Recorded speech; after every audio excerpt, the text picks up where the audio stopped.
Some fighters are great. Some become legends. And then there's what Manny Pacquiao was between 2007 and 2010. There's no clean category for it. No label that does it justice. Because what he accomplished in that 3-year window didn't just push the boundaries of boxing. It shattered them entirely. He went from 130 pounds to 154 pounds in just over 3 years. 9 consecutive victories. 4 weight divisions conquered. Multiple world titles captured. A trail of devastated opponents, stunned arenas, and unforgettable moments that left the entire sport searching for words. Jim Lampley called him arguably the most exciting fighter alive, pound for pound, #1 on the planet. Emanuel Stewart, one of the greatest trainers the sport has ever produced, stood at ringside and said he had never witnessed anything like it. That you could name any fighter anywhere in the world, and none of them looked more sensational than Pacquiao during this stretch. This is that story. Fight by fight, opponent by opponent. It started with the rubber match against Erik Morales, their third encounter, following one of the most dramatic trilogies in super featherweight history. Pacquiao had dropped the first fight. He bounced back in the second. Now, he needed a definitive statement. From the opening bell, Pacquiao set a tempo. Morales simply couldn't survive. The straight left hand, his signature weapon, landed with mechanical precision. His right hand, barely a factor in fight 1, now arrived from angles Morales had no answer for. 3 knockdowns later, Morales looked at his corner with that expression every seasoned boxing observer recognizes instantly. The fight was waved off. Pacquiao had his answer. Next came a tune-up against undefeated Jorge Solis. Methodical, calculated, educational. But what stood out wasn't the finish. It was the patience. Freddie Roach had noted it.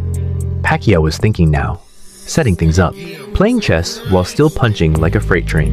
Then, the Barrera rematch. Marco Antonio Barrera arrived with a cautious, technical approach. It didn't matter. What every opponent during this run eventually discovered was that there was no safe strategy against peak Pacquiao. Brawl, and he'd beat you to the punch. Box, and he'd cut off the ring. Clinch, and he'd punish you inside. Pacquiao won a clean, unanimous decision, with Oscar de la Hoya watching from Barrera's corner, unable to do a thing about it. Then came Juan Manuel Marquez, the rematch of their controversial 2004 draw. Marquez was different from every other man on this list, an elite counterpuncher, one of the finest who ever lived. He had the timing, the reflexes, and the ring IQ to make Pacquiao pay for every single mistake. And he did. Pacquiao dropped him multiple times, including one devastating shot that left Marquez crumpled on the canvas. But Marquez kept climbing back up, landing right hands, cutting Pacquiao above the eye, genuinely hurting him. Both men described as 2 loaded weapons, dangerous with every exchange.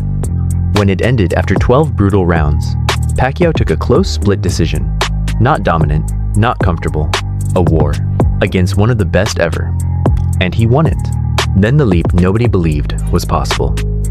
David Diaz, WBC lightweight champion, a former Olympian who had earned his title the hard way.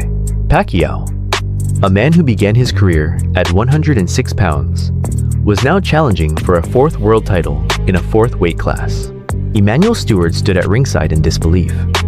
He said fighters who move up through multiple divisions usually show at the body stretched, the frame forced into a weight class it wasn't built for. But Pacquiao looked born to be there, a spectacular athlete who never once looked out of place regardless of division. The fight was one-way traffic. Diaz rehydrated to 148 pounds by fight night, making him essentially a welterweight in the ring. Pacquiao weighed 147 at the lightweight limit and made Diaz look completely ordinary. Lampley called him a southpaw, Jack Dempsey. When the stoppage came, it was described simply as merciful. But nothing prepared the boxing world for Oscar de la Hoya, the Golden Boy. 6 years older, 4 inches taller. A man who had beaten legends, contested Mayweather, and built a career that placed him in an entirely different galaxy from any previous Pacquiao opponent. The consensus was unanimous. Pacquiao was too small. De La Hoya's size, experience, and welterweight power would be too much. Pacquiao wanted to do more than what Mayweather had done against De La Hoya. Mayweather won a close, split decision. Pacquiao wanted a statement. He made one. From round 1, De La Hoya looked flat-footed, unable to process the speed coming at him. The straight left snapped his head back repeatedly. The combinations arrived from angles De La Hoya's defense, built for men his own size, was never designed to handle. By round 8, his eye was swelling shut, he was in full retreat, and when the bell rang to close the round, his corner pulled him out. He couldn't continue. De La Hoya walked across the ring afterward and told Pacquiao, "You're still my idol." From a generational champion to the man who just ended his career.